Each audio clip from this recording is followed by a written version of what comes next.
My wife cheated with a younger coworker, lied about drug use, and blamed me for her affair. It took me a year to leave, but I finally filed for divorce and found peace. My wife and I were together for almost 10 years and married for 6. Our relationship wasn't perfect, but we truly loved each other. We both had children from previous marriages, and we have a 4-year-old son together. In July of 2020, she told me she wasn't sure if she wanted to be married anymore. In the couple of months leading up to that, she had become cold toward me, sometimes downright nasty. It was a side of her I'd never seen before. The following week, after she told me, I started paying attention to her behavior. I could tell something was wrong. I got a hotel one night just to get away from the whole situation. I called her and asked what was going on. She lied repeatedly, but I kept pressing. She eventually broke down and told me she'd met someone and really liked him. Then she proceeded to blame me for the whole thing, saying she never meant for this to happen. The next morning, I returned to the house, packed my things, and went to stay with my cousin. Immediately, a barrage of texts came, begging me to come back home. I really didn't want to be around her. I was disgusted by her. Over the next few weeks, she kept at it. Whenever I came to pick up my son, she would beg. She mailed long love letters. Eventually, I broke. I had sex with her, and it was crazy good. Hysterical bonding, as I've since read about. I ended up moving back in to give her another chance. In no time at all, she started acting cold again. Her affair partner had ghosted her when he heard I found out. The phone bill backed this up. She's a nurse. He was an ER tech, 10 years younger. We tried marriage counseling, and it came out that she had cheated on her first husband and left him while he was deployed in Afghanistan. During this time, by looking at bizarre Cash App transactions on her bank statements and questioning her, I discovered she'd been hiding a long-term addiction to Norco, Adderall, and cocaine. I looked at her phone bill again about a month later. His number popped up again, along with another number. I found out this one belonged to a firefighter. She claimed nothing physical had happened, just sexting and nudes, but they never met up. We had Life 360, and that seemed to back it up. I finally Googled the ER tech's number, and a woman's name came up. I searched her on Facebook, and there he was. He was married, but had convinced the entire ER he was single. I confirmed this with my wife's coworker. When I told her, her jaw almost hit the floor, and I started laughing maniacally. According to my wife, his condo was completely bare, like he had just moved in. He knew exactly what he was doing. I messaged his wife and told her. She left him and moved out of state. The firefighter hooked up with another nurse and didn't want to deal with the drama after I confronted him. I stayed for over a year because I wanted to see my son every day. I didn't want to be a single parent again. It drove me crazy. I couldn't trust her at all. I kept replaying the whole thing and was constantly suspicious she was at it again. I've talked to other nurses I know who work at multiple hospitals. There's a big drug culture in many ERs and a lot of cheating. Nurses, firefighters, cops, lab techs, respiratory techs, all screwing each other. Not all, not most, but it happens a lot. I would never touch another woman who works in the medical field. Aside from all this, I've dealt with the emotional fallout of what she deals with for years. It's too much. So, I moved out a month ago and filed for divorce. I told her I wasn't getting any better and that I'll never trust her. She's writing me letters, texting, and looks like she's going to cry every time I pick up my son. But now I know for a fact that going back is just more pain. Every day, I feel better, regaining my confidence and becoming more certain that I'm doing the right thing.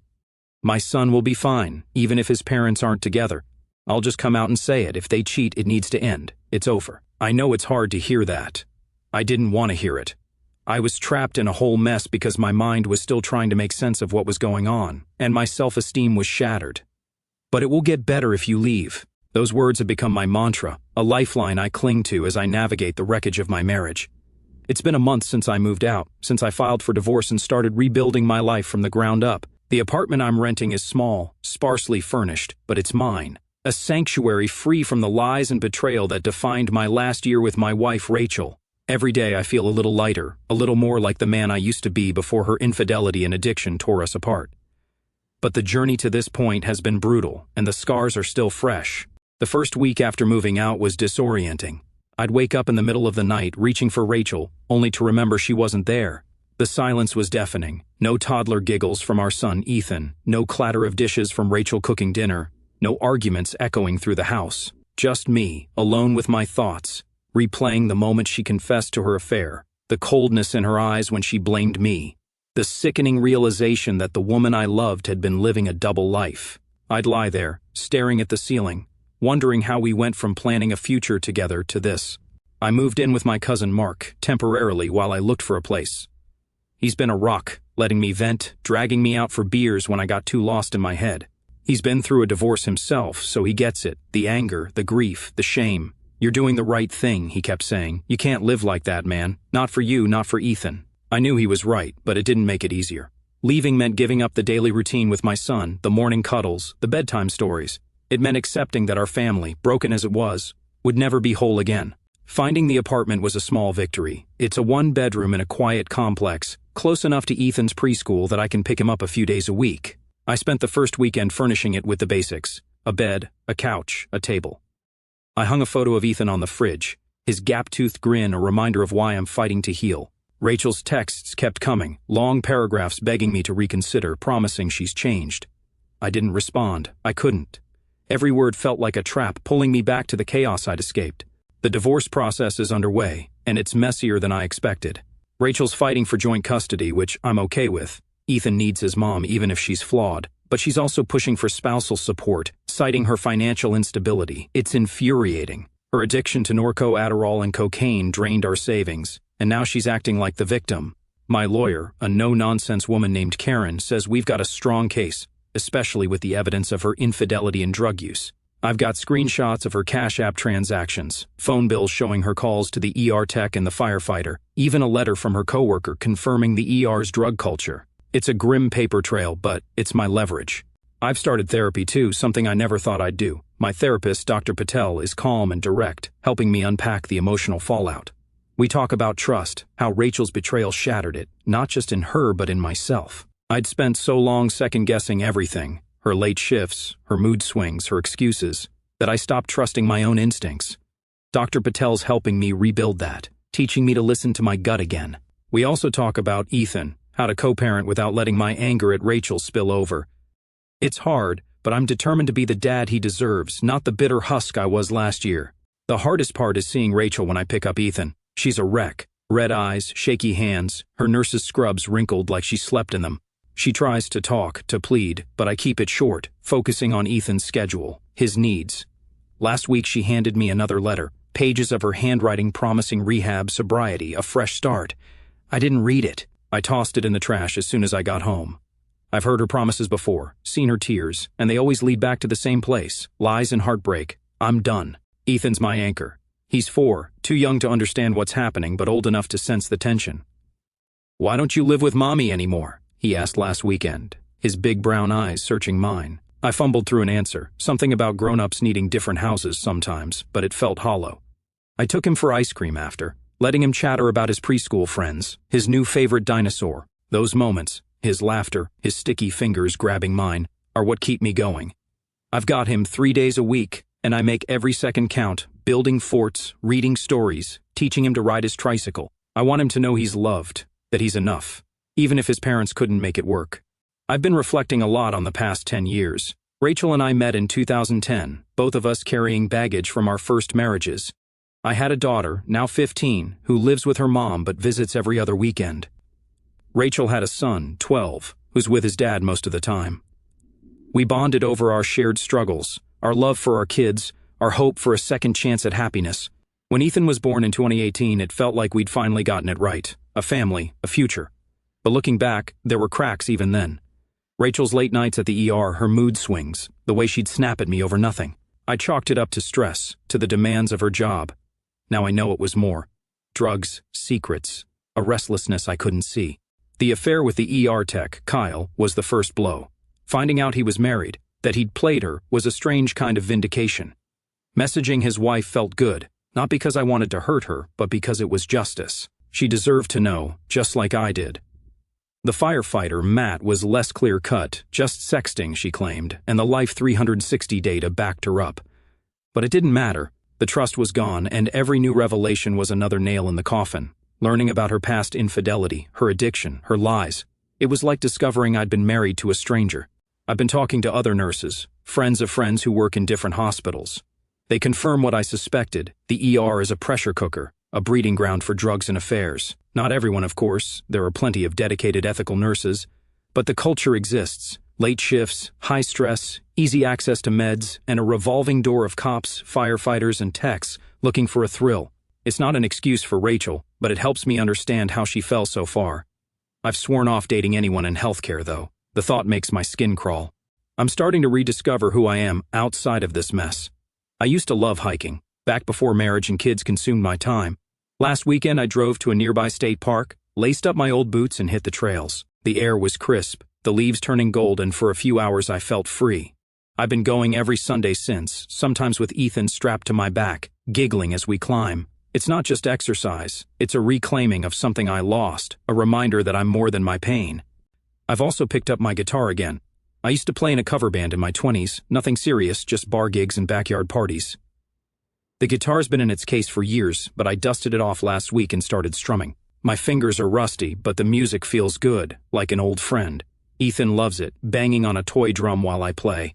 I'm thinking about joining a local jam session, maybe meeting some new people. It's a small step, but it's mine. Work's been a steady anchor too. I'm a project manager for a construction firm, and after taking a leave during the worst of the fallout, I'm back in the swing. My team's working on a new office building, and I've thrown myself into the details. Budgets, timelines, permits. It's not glamorous, but it's grounding. A reminder that I'm capable, that I can build things that last. My boss noticed the change, pulled me aside to say I'm doing good work. It felt good to hear, like I'm not just surviving but thriving. I've been reading a lot online too about infidelity and recovery. The forums are full of stories like mine, spouses blindsided, marriages imploding, lives rebuilt. I've learned terms like hysterical bonding, that desperate, passionate sex I had with Rachel when I first moved back in. I've read about the affair fog, how it blinds people to consequences, and trickle truth, where the cheater doles out just enough to keep you hooked. Rachel did all of it, and understanding that has helped me let go of the guilt. I didn't cause her choices, she did. I've also connected with a few guys from the forums, trading messages about our experiences. One, Tom, went through something similar. His wife cheated with a coworker, hid an addiction, and begged him to stay. He left, and 2 years later he's remarried, happier than ever. "You're not crazy for staying as long as you did," he told me. "You loved her. But you're not crazy for leaving either. You're saving yourself." His words hit hard, a validation I didn't know I needed. Co-parenting with Rachel is a work in progress. We're civil, mostly, sticking to texts about Ethan's schedule, his doctor's appointments, his preschool projects. She's enrolled in rehab, or so she says, but I'm not holding my breath. I've seen her try and fail before. My focus is on Ethan, making sure he feels secure, loved. I've been reading about how divorce affects kids, and it's scary, but I'm determined to do this right. I talk to him about his feelings, keep our routine consistent, and make sure he knows both his parents love him, even if we're apart. I've started to think about the future, too. Not dating, not yet, but what I want my life to look like. I want to travel, maybe take Ethan to see the Grand Canyon, the way my dad did with me. I want to keep playing music, maybe write my own songs. I want to be a man my kids can be proud of, someone who faced the worst and came out stronger. I'm not there yet, but I'm closer every day. Last night, I took Ethan to the park. He ran ahead, chasing a butterfly, his laughter echoing across the field. I watched him, my heart full, and realized I'm okay. Not perfect, not healed, but okay. Rachel's letters still come, her texts still beg, but they don't pull me back anymore. I've chosen myself, my son, my future, and that choice, hard as it was, is setting me free. The weeks turn into months, and the divorce moves forward. Karen's confident we'll settle soon, with me keeping primary custody of Ethan and minimal spousal support for Rachel. I've settled into my apartment, adding touches that make it home. A bookshelf for my novels, a rug Ethan picked out, a guitar stand in the corner. I've joined that jam session, and it's a blast, playing old rock tunes with a group of misfits who don't care about my past, just my chords. Therapy's still a lifeline. Dr. Patel and I are working on forgiveness, not for Rachel, but for myself. I've carried so much guilt, thinking I should have seen the signs, should have left sooner. He's helping me let that go, to see my strength instead. I'm also learning to manage my anger, to not let it poison my interactions with Rachel. She's Ethan's mom, and for his sake, I need to keep the peace. Ethan's thriving despite everything. He started drawing pictures of our new life, me, him, the apartment, even the guitar. I hang them on the fridge, a gallery of hope. My daughter Lily visits more often too. She's old enough to understand some of what happened, and we've had honest talks about trust, love, and moving on. She's proud of me, she says, and that means the world. I've started writing too, not songs, but a journal, a place to process the past and dream about the future. It's raw, messy, but it's helping me make sense of it all. I've even shared some of it with the online forums, hoping my story might help someone else. The responses are humbling. People saying I've given them courage, that they're taking steps to leave their own toxic situations. It's a reminder that pain can connect us, that healing is possible. One day I run into Rachel at Ethan's preschool. She looks better, clearer eyes, a genuine smile. She says she's 6 weeks sober, working the steps in rehab. I nod, say I'm glad for her, but I keep my distance. I'm not her savior, not anymore. I'm focused on my own path, and it's leading somewhere good. Tonight I'm cooking dinner for Ethan, spaghetti, his favorite. He's at the table, coloring, babbling about a new friend at school. I strum the guitar while the sauce simmers, and he claps, demanding an encore. I laugh, my heart full. The pain's still there, a quiet ache, but it's no longer in charge. I'm free, and I'm building a life worth living. One note, one day, one smile at a time. On to the next story, boundaries, likely emotional affair, and our wedding guest list. I, a 33-year-old female, have been engaged to a 55-year-old male since December of 2019. I was not on social media for the duration of our relationship until recently. He plays in a cover band as a guitarist, and a singer who he calls one of his closest friends is constantly posting thirst trap pictures on Facebook. She's his age but looks a little younger. Although I have experience in modeling because he's a musician, I don't know if that's just more important to him or what's going on. Since making my account, I will mention something I posted earlier, and he claims he didn't see it or won't like my stuff, but he's always liking her stuff. I understand about Facebook algorithms, but it's really too much. I don't think that's what's going on here. We have our engagement status on Facebook. Meanwhile, I found some comments on a picture of hers from last year with a wolf whistle gif and a Catwoman with a whip gif for a stage costume. Somebody commented about her breasts, and he liked it. Meanwhile, I was dealing with some serious health issues that have thankfully resolved, but I still resent that he refused to delete his comments until he overheard me telling my stepfather about it. Then he realized I wasn't the only one who knew, and he knew on a certain level what he did was out of bounds.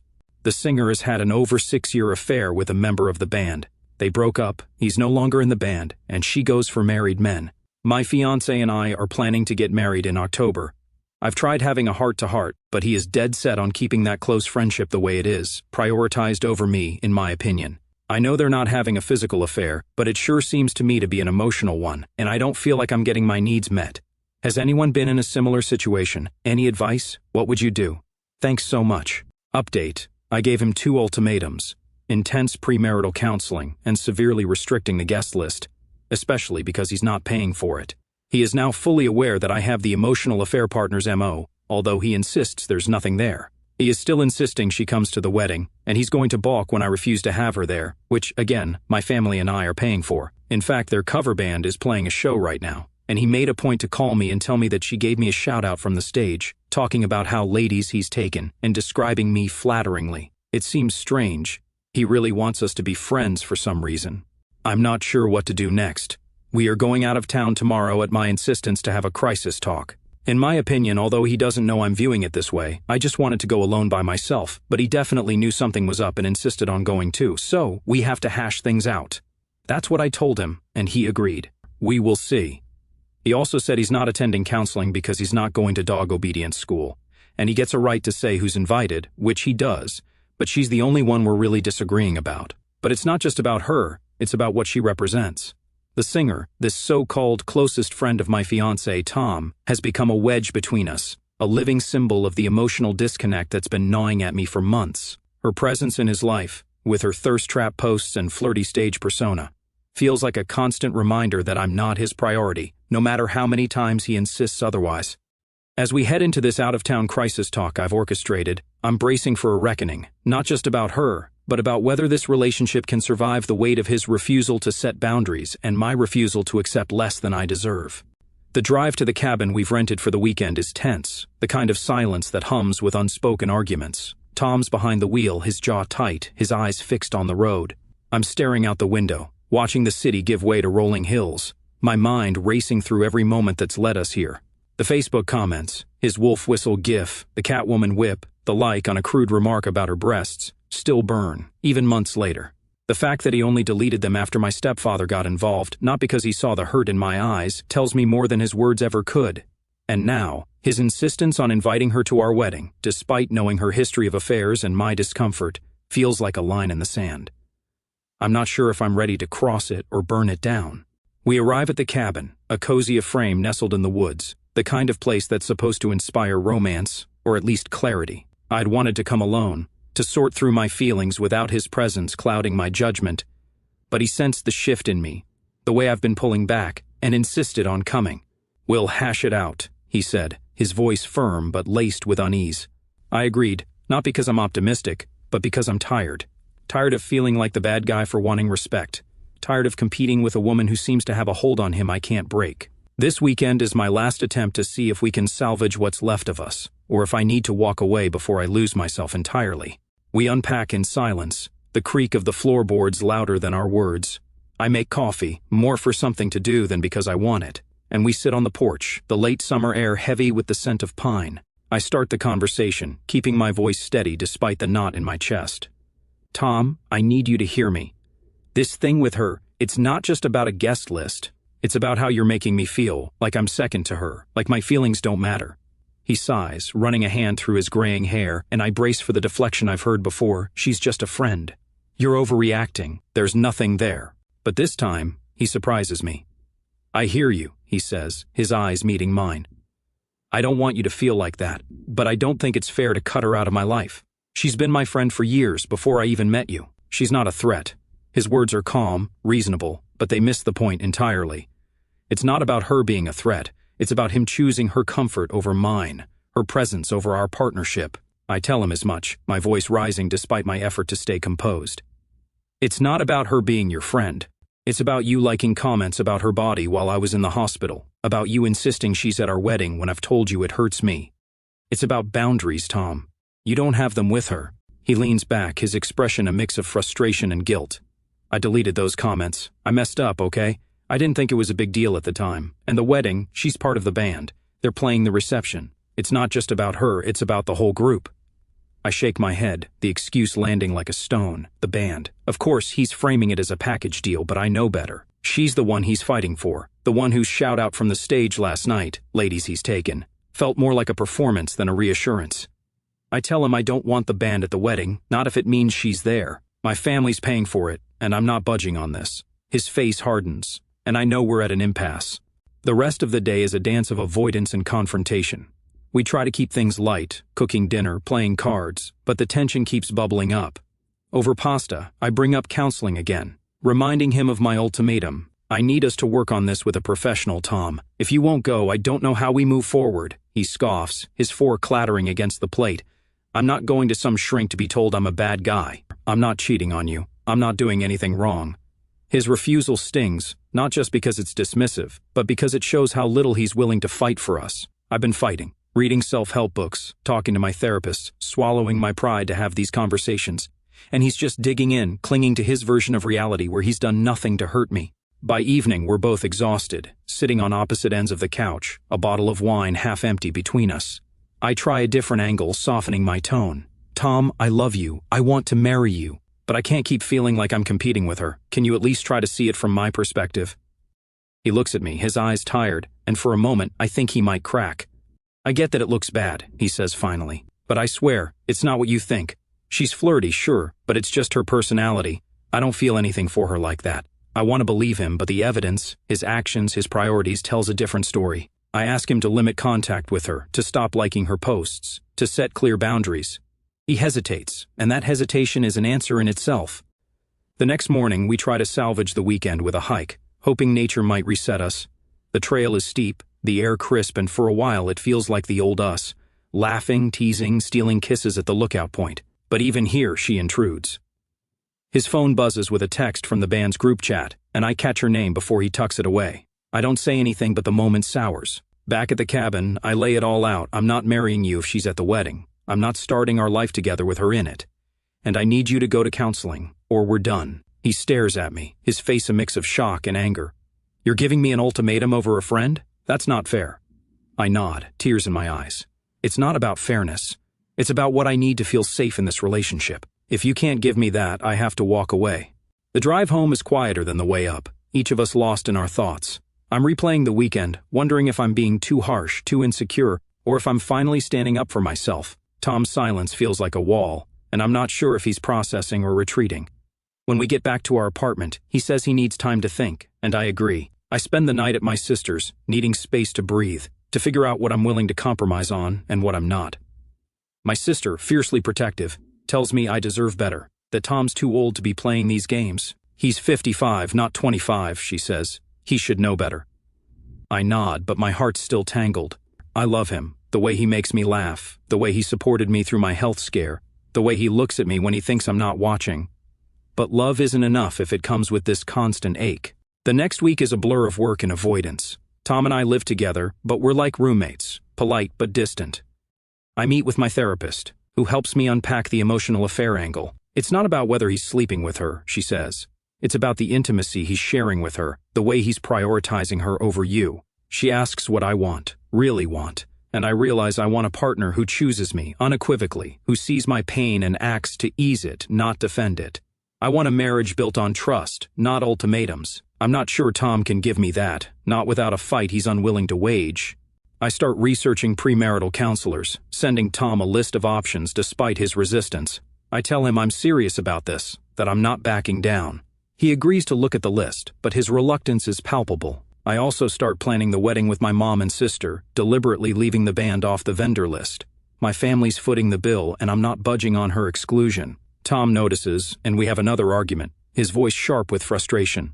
You're controlling everything, he says. It's my wedding too. I counter, then act like it. Show me you care about my feelings. He storms out, and I cry, wondering if I'm losing him or saving myself. A few days later, he comes home with a peace offering, a bouquet of my favorite peonies, and an apology. I don't want to lose you, he says, his voice softer than I've heard in weeks. I'll go to counseling, but I need you to trust me about her. She's not what you think. I want to believe him, but trust isn't a switch I can flip. I agree to counseling, but I hold firm on the guest list. She's not coming, Tom. That's non-negotiable. He nods, a reluctant concession, and I feel a flicker of hope, but it's fragile. Counseling starts the following week, and it's rough. The therapist, a woman with a knack for cutting through bullshit, calls out Tom's defensiveness, his tendency to minimize my concerns. She asks him why he's so attached to this friendship, and his answers, she's fun, she's been there for me, it's just how we are, feel flimsy against the backdrop of my hurt. I lay out everything, the Facebook comments, the stage shout-out, the way he lights up for her posts but ignores mine. He listens, really listens, for the first time, and I see a crack in his armor. I didn't realize how much it was hurting you, he admits, and I believe him, but it's not enough. I need action, not regret. Over the next few sessions, we dig deeper. Tom admits he's been leaning on her for validation, a holdover from his days as a struggling musician when her attention made him feel alive. He swears it's not romantic, but he acknowledges the flirtation, the blurred lines. I admit my own insecurities, how my modeling background makes me hyper-aware of her physical appeal, how my health scare left me feeling vulnerable. We're raw, exposed, but it's progress.